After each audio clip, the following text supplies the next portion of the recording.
Look, let's talk about what's the crux of the matter when it comes to supersizing and growing your business. Sharon Horne-Ellstrom here. And over the years, working with business owners and entrepreneurs and startups and all different levels of business, people that want to grow their business, I've discovered that it comes down to about a handful of things that are in the way of building and growing and supersizing your business. And the crux of the matter, usually the heart of the matter, is the one thing that is preventing forward motion or momentum or progress from being made. So how do you know what that is? What the heck is the crux of the matter? Our idiom today for supersize your business is the crux of the matter, which is from the 1800s, or the heart of the matter, which dates back to the 1500s. A crux, from the Latin word, actually means and has to do with crucifixion and torment, and is associated with torment and then the cross and other forms of executions. Not a great meaning, but in English it means difficulty. So the crux means difficulty. So what is the crux of the matter?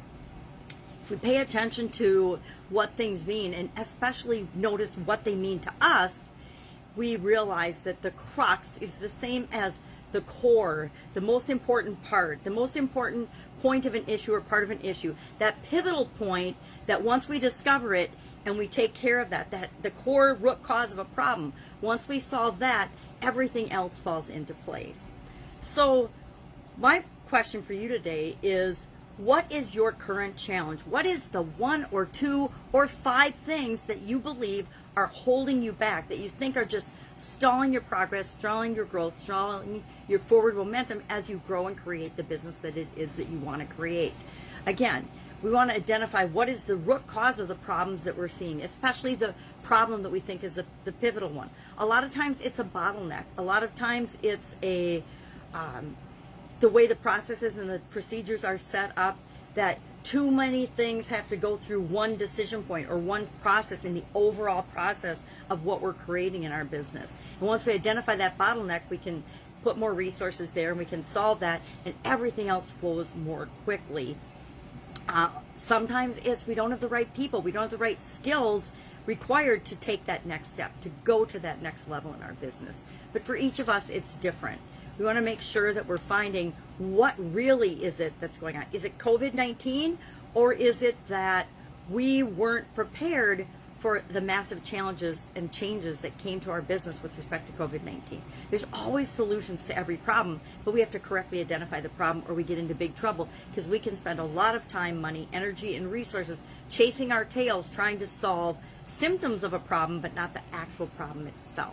So I actually really love this idiom, this expression, the crux of the matter, or the heart of the matter, whichever speaks more clearly to you, and which is most appropriate for your life and your business. But they mean basically the same thing. How do we get down to what really matters, what's most important, and make sure we're creating that in the business and also in our lives as well?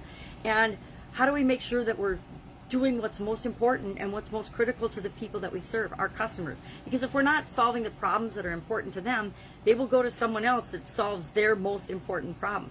So we're not only identifying what is our biggest holdup, what is preventing us, what is our biggest challenge or setback or roadblock from making progress, what is that for our customers as well, and how can we best serve them? Because there's always creative ways to serve them, even during a pandemic, even in spite of a pandemic.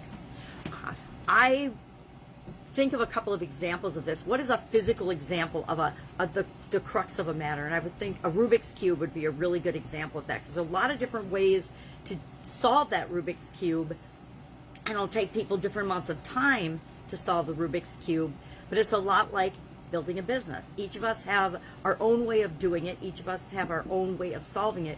And there's quick and easy ways, there's guides, and there's cheat codes, and there's, I'm sure, problem solving on the internet. You can probably go how to solve the Rubiks Cube and ask that on one of the search engines, and it will tell you step by step how to solve the Rubiks Cube quickly.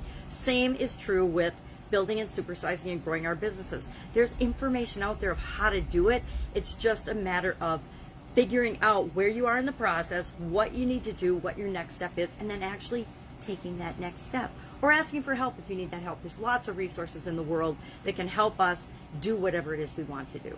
One of the fastest, easiest ways to get what you want is to model somebody that's already done what you want, and use them as a guide. your journey won't be exactly the same, but you can use them as a guide to help you along the way.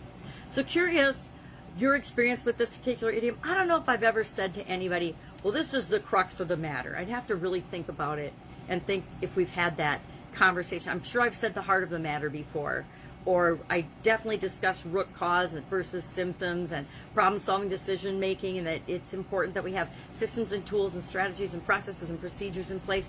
That all has to be based on what our core values are as an organization and what our purpose is. What do we exist for? Who do we serve, and why do we serve them, and what are their problems, etc. That has to all be aligned.